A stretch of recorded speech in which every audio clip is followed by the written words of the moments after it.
Sa araw na ito, tatalakayin natin ang isang talagang nakakaintrigang paksa, ang mundo bago ang malaking baha. Naisip mo na ba kung paano ang araw-araw na buhay ng mga taong nakaranas ng napakalaking pangyayari na nagbago sa kasaysayan ng sangkatauhan? At titingnan natin ang klima, heograpiya, kultura, paniniwalang panrelihiyon, mga teknolohiyang umunlad, mga pagpapahalagang moral at espiritual na buhay ng mga tao sa mundo bago ang baha na ipinadala ng Diyos upang linisin ang kasalanan ng mundo. Ang video na ito ay nagsusuri ng iba't ibang pananaw mula sa mga salaysay ng Biblia at mga pag-aaral sa kasaysayan at agham. Siguraduhin panoorin mo hanggang dulo para matuklasan ang mga nakakagulat na revelasyon. Bago tayo magsimula, maglaan ng sandali para i-like ang video na ito, mag-subscribe sa aming channel, pindutin ang notification bell upang hindi mo makaligtaan ang mga susunod na video, at ibahagi ito sa iyong mga kaibigan upang maikalat ang kamanghamanghang kaalaman tungkol sa sinaunang panahon. Simulan na natin ang ating paglalakbay. Ang mundo bago ang baha ay kakaiba sa maraming mahalagang aspeto kumpara sa mundong kilala natin ngayon. Isang kapansin-pansing pagkakaiba ay ang mahabang buhay ng mga naninirahan noon. Alam mo ba na bago ang baha, mas matagal ang buhay ng mga tao? Ayon sa Biblia, ang mga patriarka noong panahong iyon ay nabuhay ng ilang daang taon mula sa ilang siglo hanggang halos isang milenyo. Halimbawa, si Adan, ang unang tao, ay nabuhay ng 130 taon. Ang kanyang anak na si Seth ay nabuhay ng 112 taon. Si Matusalem, ang lolo ni Noe, na siyang may pinakamahabang buhay na umabot ng 169 na taon. At si Noe mismo na nabuhay ng 150 taon. Pero ano kaya ang dahilan ng ganitong kahabaang buhay? Maraming teorya ang umiiral, ngunit isang malawak na tinatanggap na paliwanag ay ang pagkakaroon ng water vapor canopy na bumabalot sa mundo. Pinoprotektahan ng canopy na ito ang mundo mula sa nakapipinsalang radyasyong solar, kaya't nagkaroon ng mas banayad at mahalumigmig na klima na angkop sa mahabang buhay. Pinaniniwalaan na bumagsak ang vapor layer na ito noong baha, kaya nagkaroon ng dilubyo na lumubog sa buong mundo. Pagkatapos ng baha, nagkaroon ng malaking pagbabago sa kapaligiran, naging mas malamig at mas tuyo, at tumaas ang radyasyong solar na nakakaapekto ng masama sa kalusugan ng tao, dahilan upang bumaba ng malaki ang haba ng buhay. Isa pang mahalagang pagkakaiba ng mundo bago ang baha ay ang antas ng pakikipag-ugnayan ng Diyos sa mga tao. Isinasalaysay ng mga kasulatan na may direktang komunikasyon ng Diyos sa ilang individual tulad ni Adan, Eva, Cain, Abel, Enoch at Noe na nagbibigay ng gabay, mga propesiya at pagpapala. Nagbigay rin siya ng mga hatol at kaparusahan para sa mga kasalanan. Bukod pa rito, inilarawan ng mga kasulatan ang isang kakaibang pagsasama ng banal at mortal bago ang baha. Ang unyon ng mga anak ng Diyos at mga anak na babae ng tao na nagbunga ng isang lahi ng mga higante na kilala bilang Nephilim. Ang pagkakakilanlan ng mga anak ng Diyos at mga anak na babae ng tao, pati na rin ang kalikasan ng mga Nephilim ay nagbibigay ng maraming diskusyon sa mga iskolar. Isang kilalang teorya ang nagsasabi na ang mga anak ng Diyos ay mga nahulog na anghel na sumuway sa Diyos at bumaba sa lupa upang makipag-ugnayan sa mga kababaihang tao, ang mga anak na babae ng tao. Ang pinagbabawal na pagsasamang ito ay nagresulta sa pagsilang ng mga Nephilim, mga hybrid na nilalang na may parehong katangiang tao at anghel, na kilala sa kanilang malakas na lakas, malaking tangkad at masamang likas na ugali. Malaki ang naiambag ng mga hybrid na nilalang na ito sa karahasan at katiwalian na lumaganap sa lupa, na humantong sa pagkunat kondena ng Diyos at ang hatol ng malaking baha. Upang lubos na maunawaan ang mga dahilan sa likod ng paghihimagsik ng mga nahulog na anghel, kailangan nating sumisid ng mas malalim sa kwento at bumalik pa bago ang paglikha ng mundo. Sa kwento bago ang paglikha ng lupa, inilahad ng Biblia ang pag-iral ng Diyos, kasama ang kanyang kadakilaan na kasama ang kanyang anak na si Jesus. Sa panahong ito, nilikha rin ng Diyos ang mga anghel bilang mga espiritual na nilalang na nakatalaga sa paglilingkod at pagsamba sa Kanya. Sa mga makalangit na nilalang na ito, si Lucifer, nakilala bilang tala sa umaga dahil sa kanyang kahanga-hangang kagandahan, katalinuhan at kapangyarihan ay namumukod tangi. Siya ang itinalagang tagapagbantay na kerubin na nangangalaga sa trono ng Diyos. May mataas na ranggo sa mga anghel at may direktang paglapit sa presensya ng Diyos. Ngunit si Lucifer ay nakaramdam ng pagkadismaya sa kanyang tungkulin. Hinangad niyang maging kapantay ng Diyos mismo.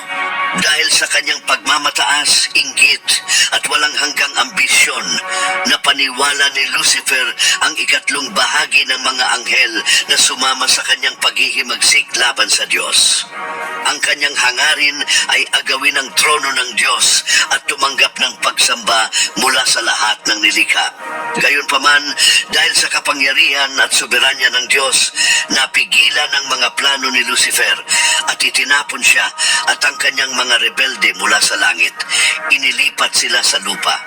Matapos ang kanyang pagbagsak, si Lucifer ay nakilala bilang Satanas na ang ibig sabihin ay kalaban at ang kanyang mga tagasunod ay tinawag na mga demonyo, masasamang espiritu sa ilalim ng kanyang pamumuno na nagsimulang magpahiwatig ng isang walang katapusang espiritual na labanan sa pagitan ng kaharian ng Diyos at ng madilim na kaharian ni Satanas.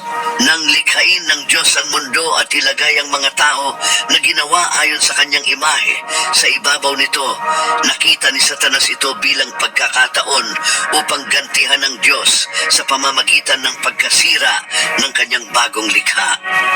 Itinuturing ni Satanas na ang lupa ay kanyang teritoryo at sina Adan at Eva bilang mga manlalabag. Gamit ang ahas na isa sa pinakamaalam na nilalang ng Diyos, nilinlang ni Satanas si Eva. Pinaniwala niya ito na ang pagkain ng ipinagbabawal na prutas ay magbibigay sa kanya ng pagka-Diyos at kaalaman tungkol sa mabuti at masama. Sa tukso ng pandaraya, kinain ni Eva ang prutas at ibinahagi rin ito kay Adan na humantong sa kanilang pagsuway sa Diyos. Ang gawaing ito ay hindi lamang nagresulta sa pagkawala ng kanilang inosente at pakikipag-isa sa Diyos, kundi nagsilbing unang pagkahulog ng sangkatauhan sa kasalanan. Bilang resulta ng kanilang pagsuway, nawala kina Adan at Eva ang kapangyarihang ipinagkaloob sa kanila sa lupa na ipasa ito kay Satanas na tinawag na prinsipe ng mundong ito. Dahil dito, ang kasalanan ay lumaganap sa sangkatauhan na naghatid ng kamatayan, sakit, pagdurusa, karahasan, kawalan ng katarungan, pang-aapi, at patuloy na paghihimagsik laban sa Diyos. Ang kasaysayan ng tao ay naging kwento ng pagbagsak at kaligtasan, ng labanan na may kasamang pag-asa, at ng pagsasama ng hatol at banal na biyaya. Isang makabuluhang halimbawa ng dinamikong ito ay ang kwento ni Cain at Abel, mga anak ni Adan at Eva. Magkaiba ang pamamaraan ng magkapatid sa pagsamba. Si Abel, isang pastol, ay inialay ang pinakamainam na bahagi ng kanyang kawan bilang handog sa Diyos. Si Cain naman, isang magsasaka, ay nag-alay ng bunga ng kanyang ani, ngunit kulang kulang ang kanyang katapatan kumpara sa kanyang kapatid. Pinaboran ng Diyos ang handog ni Abel dahil sa kanyang tunay na debosyon, ngunit hindi niya itinuring ang handog ni Cain sa parehong paraan. Ang pagkakaibang ito ang nagpasiklab sa galit at inggit ni Cain na nauwi sa malungkot na pangyayari. Hindi tinanggap ni Cain ang pagwawasto ng Diyos. Hinayaan niya ang kanyang galit na manaig at pinatay si Abel sa bukid. Ang Diyos na makatarungan at nakakaalam ng lahat ay humarap kay Cain. Tinanong siya ng Diyos tungkol sa kinaroroonan ni Abel at si Cain ay sumagot ng may panlilinlang at pagwawalang bahala. Hindi ko alam, ako ba'y tagapag-alaga ng aking kapatid? Pagkatapos, sinabi ng Diyos kay Cain, ano ang ginawa mo? Ang dugo ng iyong kapatid ay sumisigaw sa akin mula sa lupa. Ngayon ikaw ay isinumpa mula sa lupa na binuksan ang bibig upang tanggapin ang dugo ng iyong kapatid mula sa iyong kamay. Kapag sinikap mong magbungkal ng lupa, hindi na ito magbibigay ng masaganang ani sa iyo. Ikaw ay magiging palaboy at pag-alagala sa lupa. Nabagabag sa kanyang kapalaran, sinabi ni Cain sa Diyos, ang parusa ko ay higit kaysa sa aking kayang dalhin. Ngayon, itinaboy mo ako mula sa lupain at kailangan kong magtago mula sa iyong presensya. Ako'y magiging isang palaboy at pag-alagala sa lupa at sinumang makakakita sa akin ay papatayin ako. Dahil dito ang buhay ni Cain ay naging isang landas na puno ng pag-iisa at pag-alagala na naglatag ng isang halimbawa sa patuloy na pakikibaka ng tao sa pagitan ng kasalanan at pangangasiwa ng Diyos. Ipinahayag ng Diyos na sinumang mangangahas na saktan si Cain ay paparusahan ng 7 beses. Upang matiyak ang proteksyon ni Cain, minarkahan siya ng Diyos upang madaling makilala at maligtas mula sa kamatayan. Pagkatapos nito, umalis si Cain mula sa presensya ng Diyos at tumira sa rehiyon ng Nod sa silangan ng Eden. Bagamat isa siyang mamamatay tao at itinakwil, hindi na natiling mag-isa si Cain. Nakuha niya ang isang asawa na malamang na isa sa kanyang mga kamag-anak dahil sina Adan at Eva ay nagkaroon ng iba pang mga anak mula kung saan siya maaaring pumili ng mapapangasawa. Si Cain ay nagkaroon ng anak na pinangalanan niyang Enoch at sa kanyang pangalan itinayo ang unang lungsod na nagpapakita ng kanyang kakayahan sa pagtatayo at pamumuno. Lumago ang kanyang lahi at naging kilala sa iba't ibang kontribusyon sa lipunan.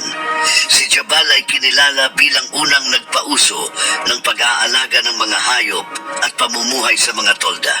Si Jubal naman ay naging unang musikero, mahusay sa pagtugtog ng alpa at plauta. Si Tubal-Cain ay sumikat sa kanyang kahusayan sa paggawa ng mga bagay mula sa bronze at bakal. Si Naama, ang tanging babaeng nabanggit sa kanilang lahi, ay nagkaroon ng natatanging posisyon sa pamilya ni Cain. Ang mga individual na ito ay nagpakita ng maagang pagsasanga-sanga ng mga tungkulin ng tao sa mga partikular na propesyon na nagmarka ng simula ng sibilisasyon. Subalit, kasabay ng pag-unlad na ito ay ang unti-unting paglayo mula sa Diyos, habang ang mga tao ay nasadlak sa pagsamba sa Diyos-Diyosan, karahasan at moral na katiwalian. Isinasalaysay din ng mga kasulatan ang kwento ni Lamech, isang inapo ni Tubal-Cain na natatangi sa pagkakaroon ng 2 asawa, sina Ada at Zila, kaya't ipinakilala niya ang poligamya. Siya rin ay may kasalanan ng pagpatay matapos niyang patayin ang isang lalaki at isang bata bilang ganti sa kanilang mga kasalanan laban sa kanya. Ipinagmalaki ni Lamech ang kanyang mga nagawa sa kanyang mga asawa. ipinahayag niya ang kanyang paghihiganti bilang babala sa iba tungkol sa kanyang kapangyarihan at kalupitan. Bilang tugon sa karahasang ginawa ni Cain, ipinahayag ng Diyos na sino mang maghihiganti laban kay Cain ay parurusahan ng 7 beses. Sa kabilang banda, si Lamech na mula sa lahi ni Cain ay nag-angkin na kung siya ay paghihigantihan, ito ay dapat na higit pa 77 beses. Sa gitna ng magulong panahong ito, nagkaroon sina Adan at Eva ng isa pang anak na pinangalanan nilang Set, na ang kahulugan ay kapalit. Ibinigay ang pangalang ito dahil siya ay ipinanganak matapos ang trahedyang pagkamatay ni Abel na pinatay ng kanyang kapatid na si Cain. Si Set ang naging ninuno ng isang makadiyos na lahi. Ang kanyang anak na si Enos ay nagkaroon ng anak na si Kenan, sinundan ni Mahalalel, at pagkatapos ay si Jared na naging ama ni Enoch, ang ama ni Matusalem. Ang anak ni Matusalem ay si Lamech na ama ni Noe. Ang lahing ito na kilala bilang mga anak ng Diyos ay kilala sa kanilang debosyon at pagsunod sa Diyos na malinaw na naiiba sa mga anak ng tao na tumalikod sa Diyos at niyakap ang kasalanan.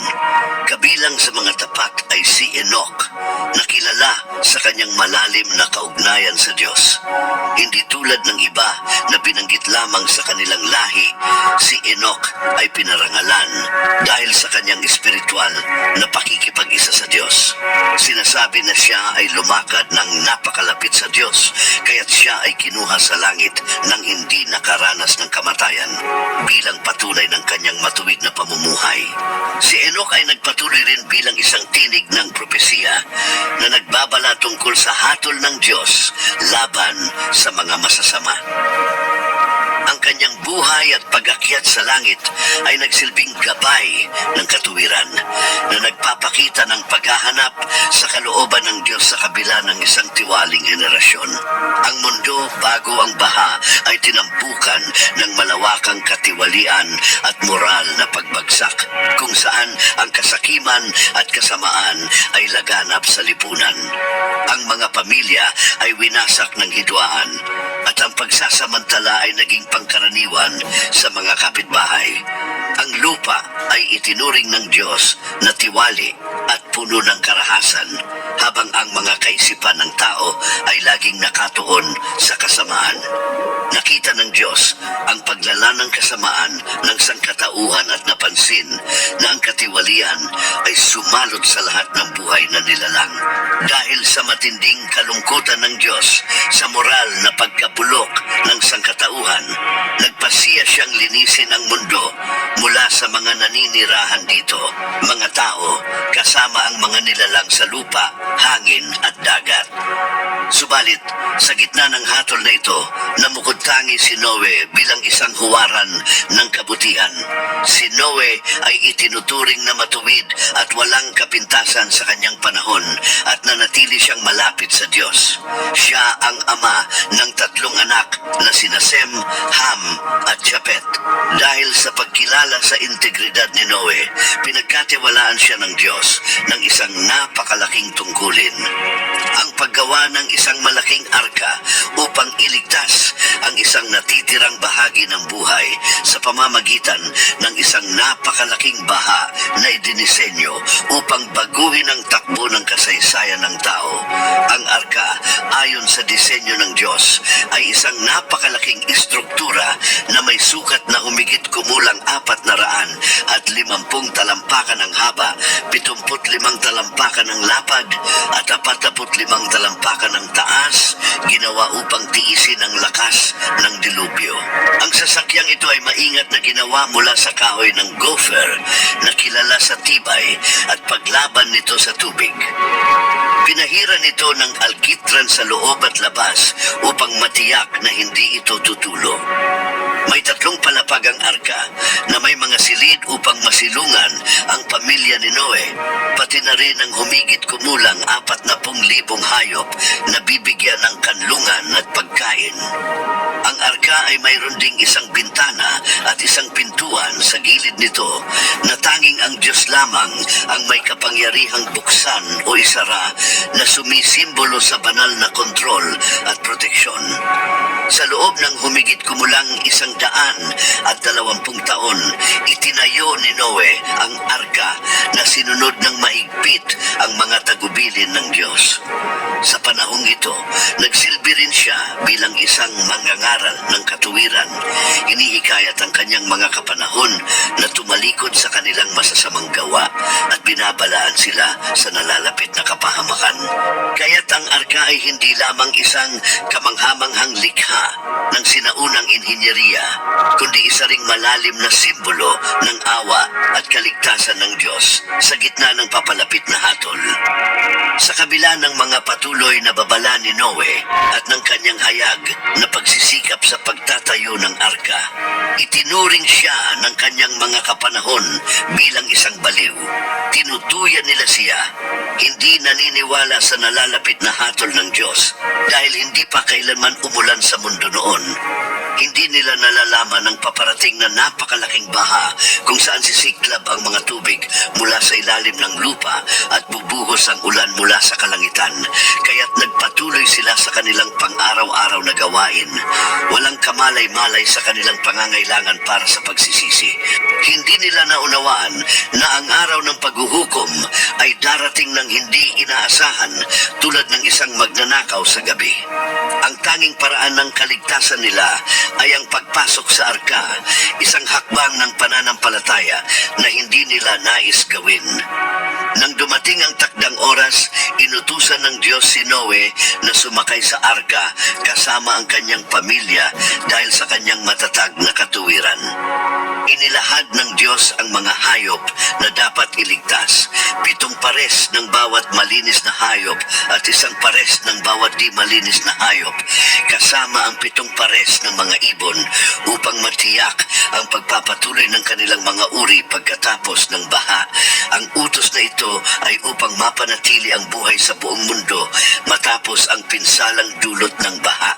Sumunod si Noe sa mga tagubilin ng Diyos at pagkatapos ng 7 araw, nagsimulang umulan ng walang tigil sa loob ng 40 araw at gabi, na layuning burahin ang lahat ng nabubuhay na nilalang sa mundo bilang isang banal na paglilinis. Sa edad na 600 taon, nasaksihan ni Noe ang kaganapang ito. Ligtas na nakasakay sa arka kasama ang kanyang pamilya at ang mga piling hayop sa araw na itinakda ng Diyos.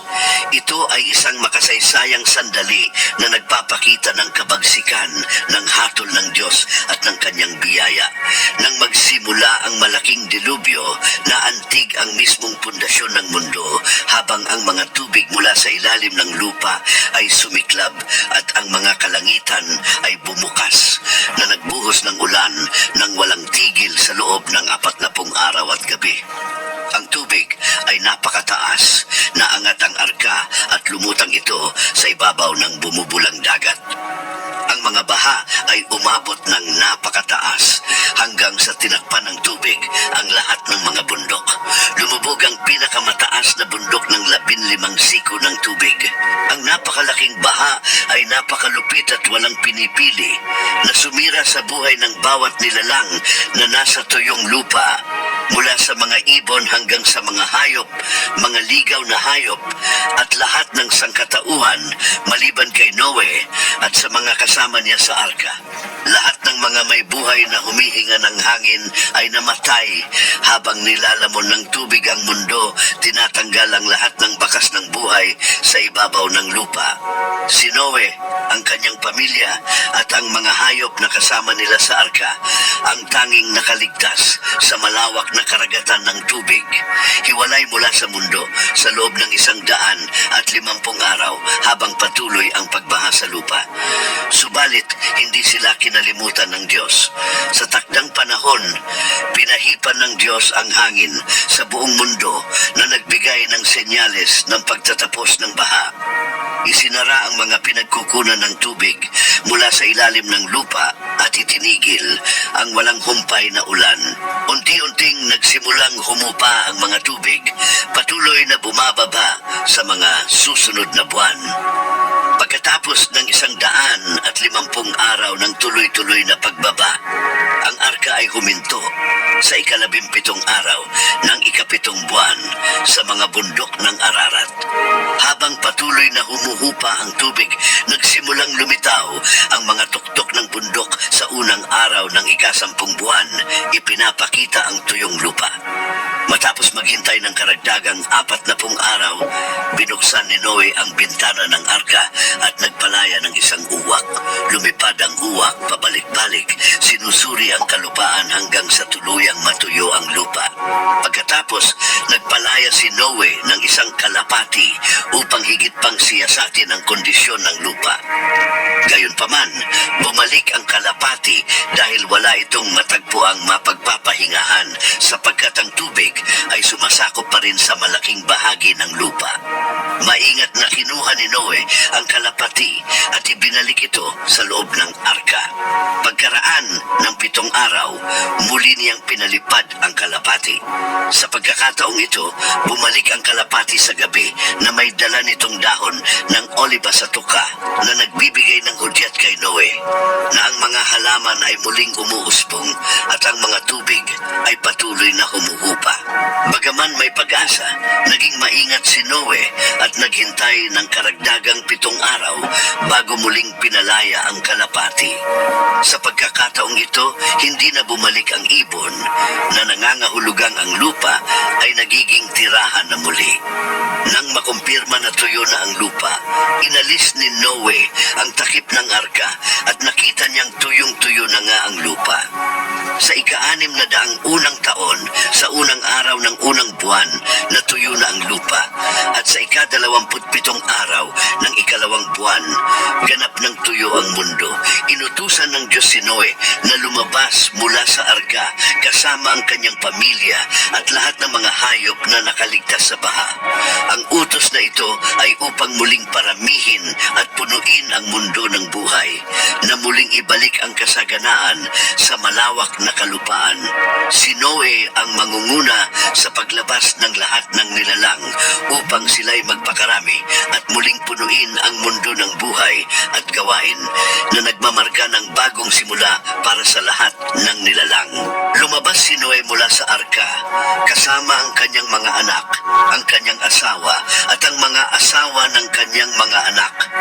Kasama nila, lumabas ang bawat uri ng hayop, bawat gumagapang na nilalang, at lahat ng mga ibon, pati na rin ang lahat ng gumagalaw sa lupa, ayon sa kanilang mga pamilya. Pagkatapos, nagtayo si Noe ng isang dambana para sa Panginoon. Kumuha siya ng mga malilinis na hayop at ibon at inihandog ang mga ito bilang sinunog na mga alay sa dambana. Ang mabangong amoy ay umabot sa Panginoon at nangako siya sa kanyang sarili, "Hindi ko na muling susumpain ang lupa dahil sa tao sa kabila ng kasamaan ng kanilang puso mula pagkabata. Hindi ko na rin lilipulin ang lahat ng buhay gaya ng dati." Hanggat umiiral ang lupa, ang siklo ng pagtatanim at pag-aani, ang lamig at init, ang mga panahon ng tag-init at taglamig, at ang agos ng araw at gabi ay hindi mapuputol. Pagkatapos ay pinagpala ng Diyos si Noe at ang kanyang mga anak at inutusan sila, "Magpakarami kayo at punuin ang lupa. Lahat ng hayop sa lupa, mga ibon sa himpapawid, at lahat ng gumagapang sa lupa, pati na rin ang mga isda sa dagat, ay matatakot sa inyo. Ibinigay ko sila sa inyong pamamahala. Ang lahat ng nilalang na may buhay ay magiging pagkain ninyo, tulad ng mga halamang ibinigay ko na sa inyo. Ngunit huwag kayong kakain ng karne na may buhay pa ang dugo nito. Higit pa rito, hahanapin ko ang pananagutan para sa inyong buhay mula sa bawat hayop at bawat tao. Ang bawat na pumatay ng kapwa ay pananagutin at hahatulan sapagkat ang tao ay nilikha ayon sa imahe ng Diyos. Tinapos niya ito sa pamamagitan ng pag-ulit. Magpakarami kayo at dumami. Ikalat ninyo ang inyong lahi sa buong mundo at paramihin ang mga tao dito. Genesis 9:1-7. Pagkatapos, nagsalita ang Diyos kay Noe at sa kanyang mga anak. Itinatatag ko ngayon ang aking tipan sa inyo, sa inyong mga inapo, at sa bawat buhay na kasama ninyo, mga ibon, mga alagang hayop, at lahat ng may ilap na hayop sa lupa na lumabas mula sa arka. Ang tipan na ito ay para sa bawat hayop sa mundo. Ipinapangako ko sa inyo na hindi ko na muling wawasakin ang lahat ng buhay sa pamamagitan ng tubig at hindi na magkakaroon ng baha upang puksain ang lupa. At sinabi ng Diyos, narito ang tanda ng tipan na ginagawa ko sa pagitan ko at ng bawat buhay na kasama ninyo para sa lahat ng generasyong darating. Inilagay ko ang aking bahaghari sa mga ulap at ito ay magsisilbing tanda ng kasunduan sa pagitan ko at ng mundo. Tuwing tatakpan ko ang lupa ng mga ulap at lilitaw ang bahaghari sa mga ulap, aalalahanin ko ang aking tipan sa inyo at sa bawat buhay na nilalang. Ang tubig ay hindi na muling magiging baha upang puksain ang lahat ng buhay. Tuwing lilitaw ang bahaghari sa mga ulap, makikita ko ito at aalalahanin ang walang hanggang tipan sa pagitan ng Diyos at ng bawat nilalang sa lupa. At sinabi ng Diyos kay Noe, ang bahagharing ito ang tanda ng tipan na ginawa ko sa lahat ng nilalang sa lupa. Genesis 8:8-17. Ang bahaghari ay nagsisilbing patotoo sa tipan ng Diyos kay Noe at sa buong nilikha. Paalala ito ng katapatan at kabutihan ng Diyos na hindi niya pinabayaan ang sangkatauhan, kundi nagbigay ng bagong simula. Sumasagisag ang bahaghari sa pangako ng Diyos na hindi na niya lilipulin ang mundo sa pamamagitan ng tubig, kundi pananatiliin ang buhay sa lupa. Ang bahaghari ay simbolo ng pag-asa sa plano ng Diyos na buhayin at baguhin ang lahat sa tamang panahon. Pinatutunayan nito ang biyaya ng pagmamahal ng Diyos na ipinakita sa pamamagitan ng kanyang anak, si Jesucristo, na siyang sagisag ng ating kaligtasan. Dito nagtatapos ang kwento ng malaking baha na magdadala sa atin sa kwento ni Noe at ng kanyang mga anak na kumalat sa buong mundo at nagtatag ng mga bansa. Subalit, iyan ay isang kwento para sa ibang video. Mangyaring ibahagi ang inyong mga saloobin tungkol sa paksang ito sa mga komento nang may paggalang sa opinyon ng bawat isa. Sana ay naging kapanapanabik para sa inyo ang video na ito. Kung pinahahalagahan ninyo ang nilalaman na ito, suportahan ang aking channel sa pamamagitan ng pag-subscribe upang hindi ninyo makaligtaan ang aming mga susunod na video. Ibahagi rin ito sa inyong pamilya at mga kaibigan. Pindutin ang like at ipahayag ang inyong mga opinyon sa mga komento. Ang inyong pakikilahok ay makakatulong na maabot ng video na ito ang mas malawak na madla. Sama-sama, palawakin natin ang ating kaalaman at magbigay ng kaliwanagan sa marami pang isipan. Maraming salamat.